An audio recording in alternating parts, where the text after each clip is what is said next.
जब हम योग करते हैं, बाबा को याद करते हैं, हमारे ब्रेन से कुछ केमिकल्स रिलीज होते हैं। हमारे ब्रेन से एंडोकैनोबिनॉइड्स रिलीज होते हैं। क्या नाम थोड़ा डिफ़िकल्ट है, अवॉइड कर सकते हो, कोई दिक्कत नहीं है, बट बस आपकी नॉलेज के लिए बता रहा हूँ। भले नाम भूल जाओ कोई बात नहीं, लेकिन नशा ज़रूर चढ़ा लेना। तो एंडोकैनोबिनॉइड का मतलब क्या होता है? ये जो कैनोबिनॉइड शब्द है ना, एंडोकैनोबिनॉइड, कैनो मतलब कैनाबिस से ये शब्द लिया गया है। कैनाबिस कहते हैं अफीम को, ठीक है। अफीम से तो नशा चढ़ता है ना। तो ये जो केमिकल है जो ब्रेन में बनता है, एंडोकैनोबिनॉइड, ये जब हम बाबा की याद में मगन हो जाते हैं तो हमारे ब्रेन में ये रिलीज होने लगता है। और जिसमें सबसे बेहतरीन एंडोकैनोबिनॉइड है जिसको कहते हैं आनंदामाइड। आनंदामाइड का मतलब है, आनंदामाइड जो ये है, ये बना है आनंद से, यानी आनंद का हार्मोन है ये।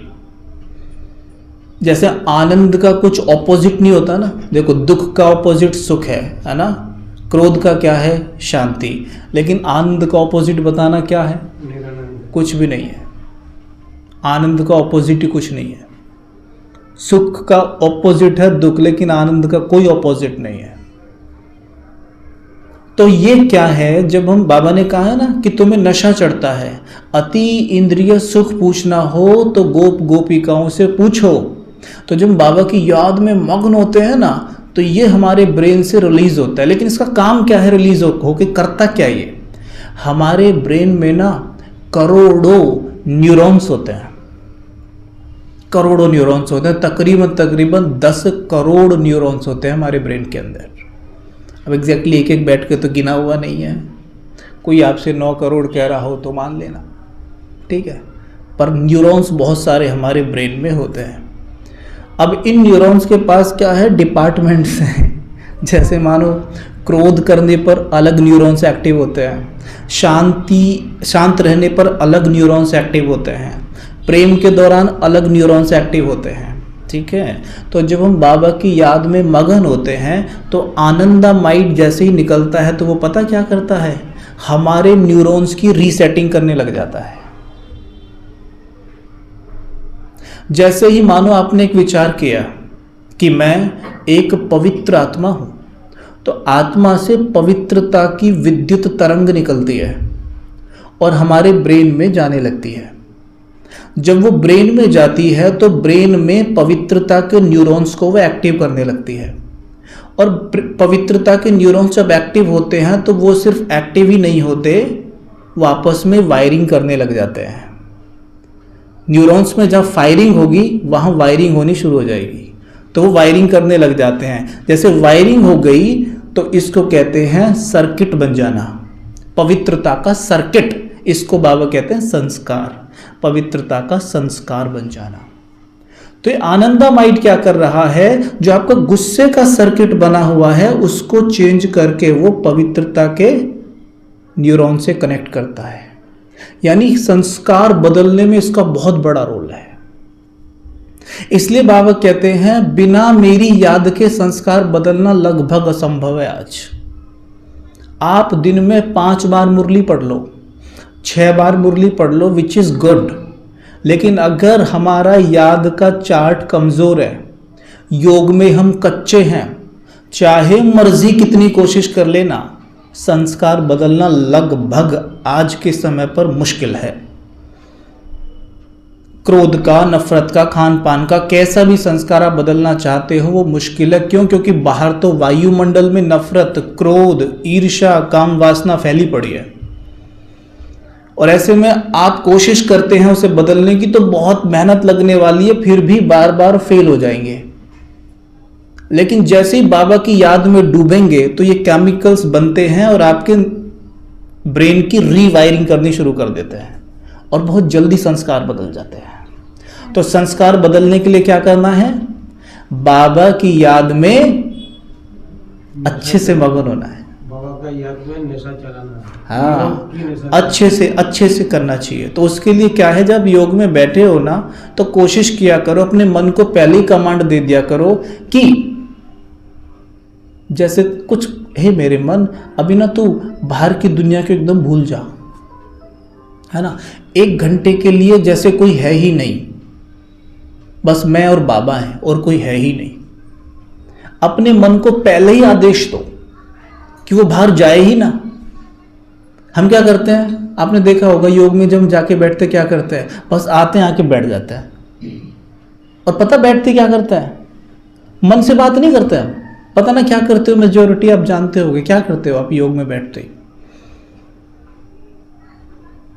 योग में बैठते ही अगर हमने अपने अर्लियर डेज में जब हम ज्ञान में आए थे तब योग के चार्ट पर विशेष ध्यान नहीं दिया है तो हमारा संस्कार वैसे ही पड़ गया है अब ढिल पिल योग करने का।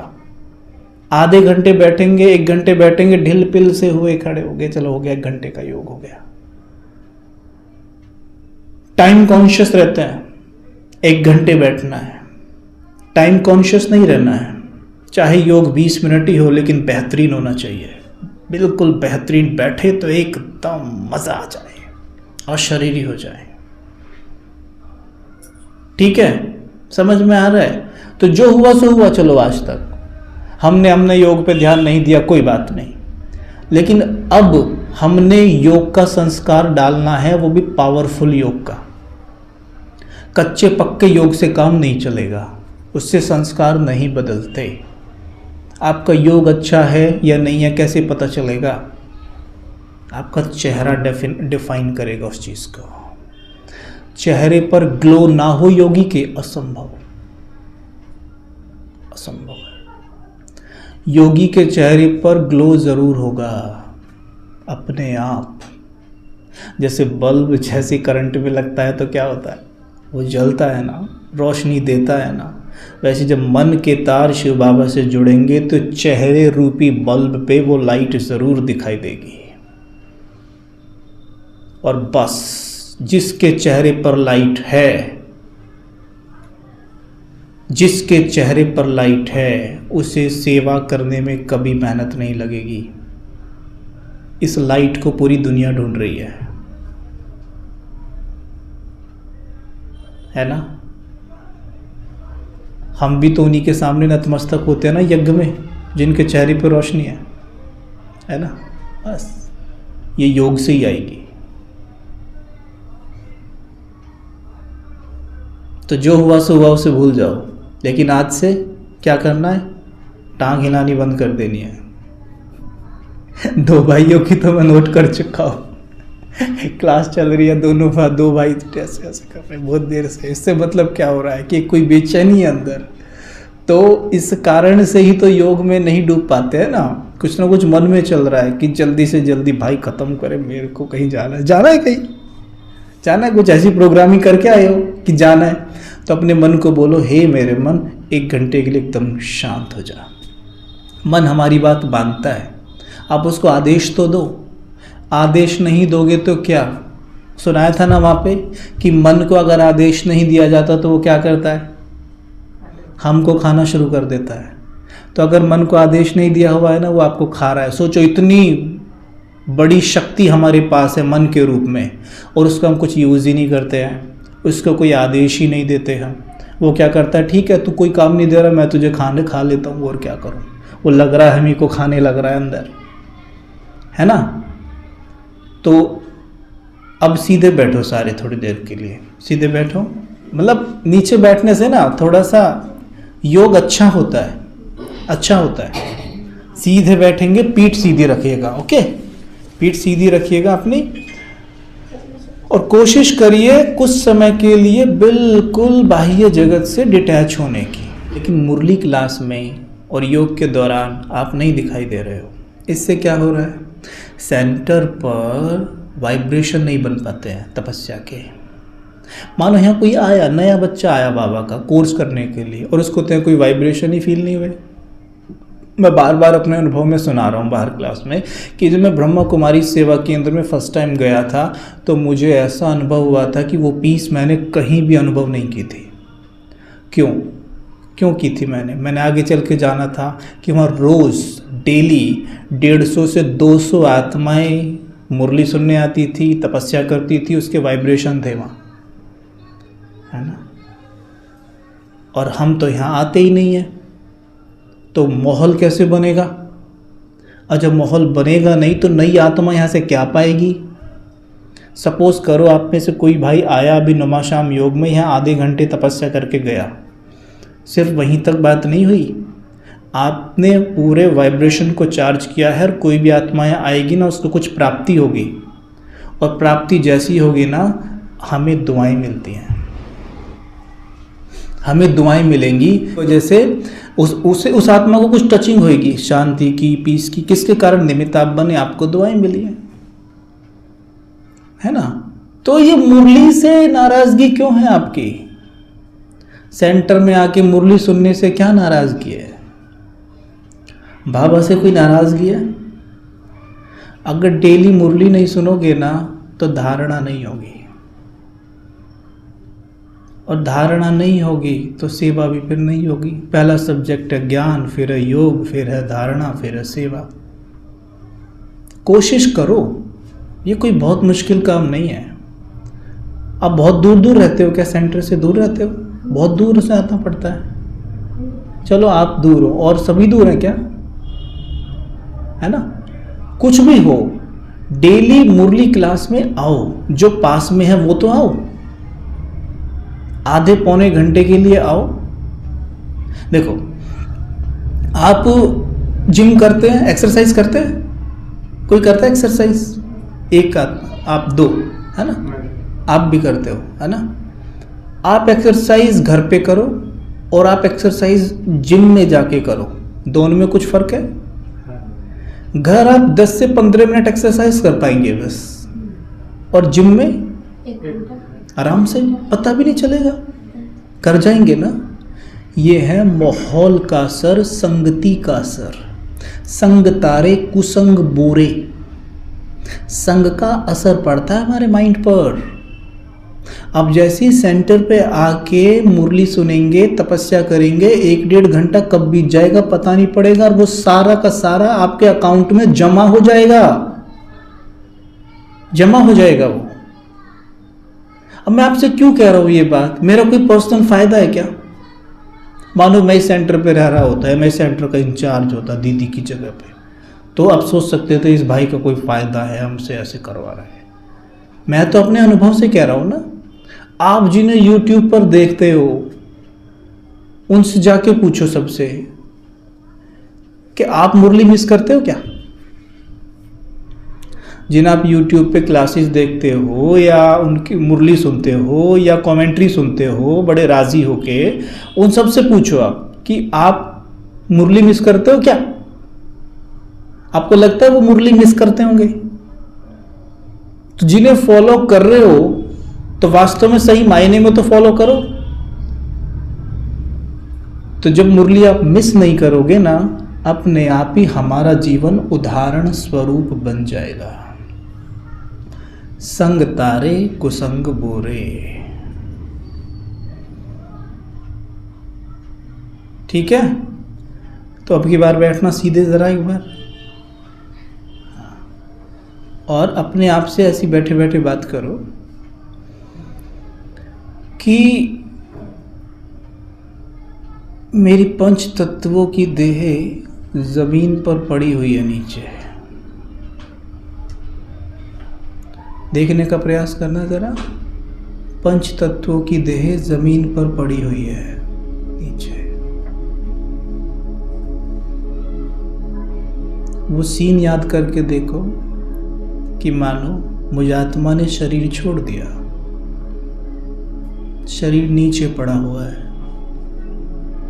8-10 लोग आपके शरीर के चारों तरफ बैठे हुए भी हैं। वह आपके शरीर को देख देख कर उनमें कोई विलाप भी कर रहा है, जो भी अपना काम वो कर रहे हैं।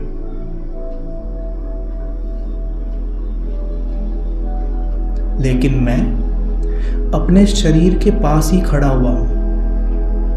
मैं अपने शरीर के पास ही खड़ा हुआ हूँ, लाइट के शरीर में। ये सच्चाई है। उस पंच तत्व के शरीर के पास आप खड़े होंगे, लाइट के शरीर में होंगे। अनुभव करके देखो।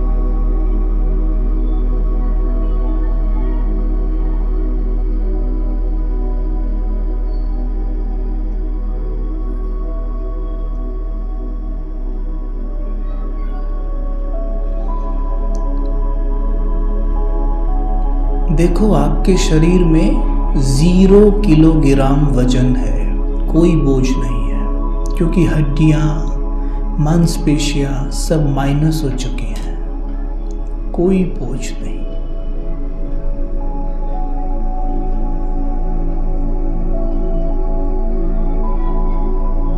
और अंग अंग से लाइट ही लाइट निकल रही है।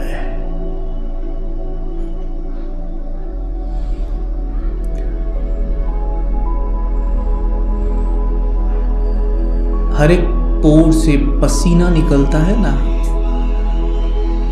वैसे ही अंग अंग से लाइट निकल रही है। लाइट। अपने ऊपर अटेंशन रखो। इतने कमजोर नहीं बनो कि एक मोबाइल की रिंग आपका ध्यान भटका दे। अपने ऊपर फोकस रखो, बस अपने से बात करो। अंग अंग से लाइट निकल रही है। अपने आप से मन मन में कहो, मेरे अंग अंग से लाइट निकल रही है। आंखों से लाइट निकल रही है। अपने हर एक ऑर्गन को देखो, लाइट का बना हुआ। आंख, कान, नाक, होंठ सब लाइट के हैं।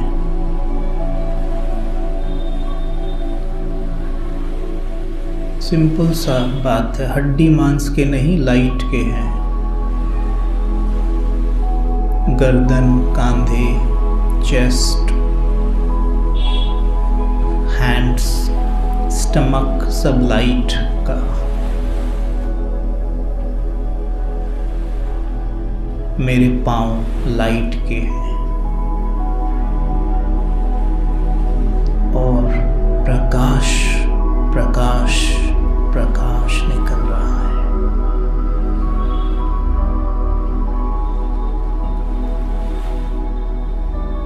अपने सर के ऊपर देखिए,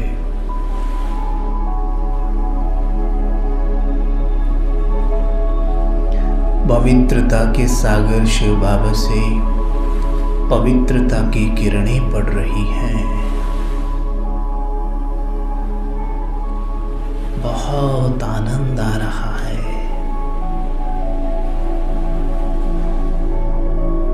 मैं फरिश्ता पवित्रता के फाउंटेन तले नहा रहा हूं।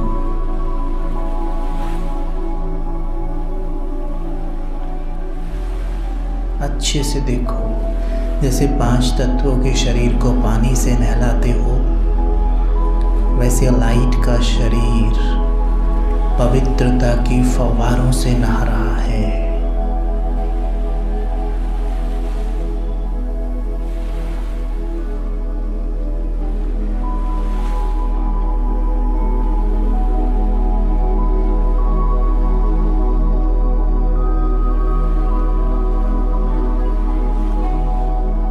मेरे मस्तिष्क में पॉजिटिव केमिकल्स, प्योर केमिकल्स निकल रही हैं, जो मेरे संस्कारों को परिवर्तन करने में मेरी मदद कर रही हैं।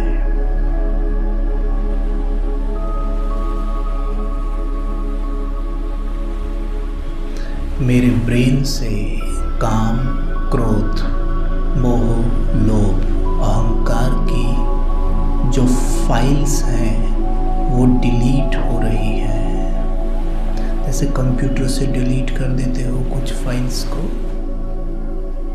वैसे ही ब्रेन से डिलीट कर दो वो फाइल्स जो दुखदाई हैं। किसी के अंदर क्रोध है, डिलीट मार दो। नफरत है, डिलीट मार दो। वासनाएं हैं, डिलीट मारो।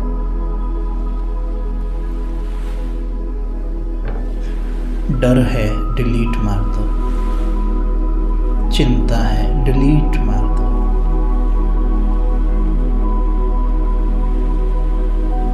प्रेम, शांति, सुख, आनंद, मेरा श्रृंगार,